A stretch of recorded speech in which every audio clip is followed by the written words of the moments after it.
আমাদের একদম ক্লিয়ার একটা প্রায়োরিটি বলবো, সেই প্রায়োরিটিটা হচ্ছে কিভাবে আমরা সময় কমিয়ে আনতে পারি প্রতিটি পরীক্ষার।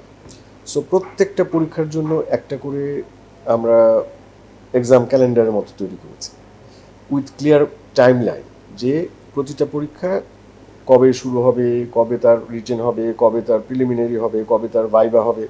আমরা এই ক্যালেন্ডারটাকে স্ট্রিক্টলি ফলো করতে চাই।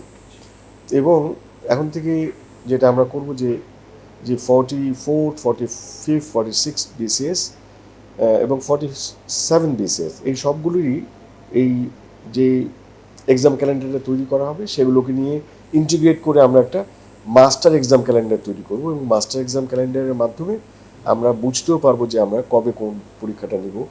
এবং এটা যখনই আমাদের সামনের কোনো একটা মিটিংয়ে হয়তো এটা অ্যাপ্রুভড হবে, অনুমোদন হলে আপনাদের সঙ্গে আমরা শেয়ার করবো, আমরা জানাবো আপনাদের।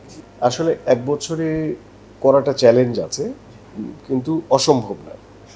অসম্ভব না, চ্যালেঞ্জেস আর দেয়ার। তো আমরা চ্যালেঞ্জগুলোকে আইডেন্টিফাই করার চেষ্টা করছি, চ্যালেঞ্জগুলোকে দূর করার চেষ্টা করছি। তবে একটা বিষয় স্পষ্ট করে জানাতে চাই আপনাকে এবং আপনাদের মাধ্যমে আমাদের যারা পরীক্ষার্থী আছে এবং অভিভাবক আছেন তাদের সবাইকে, যে আমাদের টার্গেট আসলে এক বছর, যে এক বছরের মধ্যে আমরা ফলাফল প্রকাশ করে রেকমেন্ড করব, প্রিলিমিনারি থেকে শুরু করে। সুতরাং এটা আমাদের টার্গেট থাকলে আমরা যদি সেই লক্ষ্যে কাজ করি, আমাদের বিশ্বাস যে আমরা পারবো। যদি বিচ্যুত হই তাহলে হয়তো বা 1-2 মাস বেশি লাগতে পারে, কিন্তু এখন যেরকম 3.5 বছর লাগে, 4 বছর লাগে, এরকম লাগবে না। আমরা এই সময়টাকে কমানোটা আমাদের প্রধান অগ্রাধিকার। আগেও বলেছি, আবারও বলছি যে আলটিমেটলি এই সময়টা কমে আসবে। 1 বছরে কিছু বেশি সময় লাগতে পারে, তবে আমরা এমন কিছু পদ্ধতি অবলম্বন করতে পারি, এখনও সেগুলো আমরা বিচার বিশ্লেষণ করছি। সেগুলো যদি অবলম্বন করি তাহলে আসলে এক বছরে করা সম্ভব। সো এটা এটা আমাদের যাত্রাটা কেবল শুরু হলো।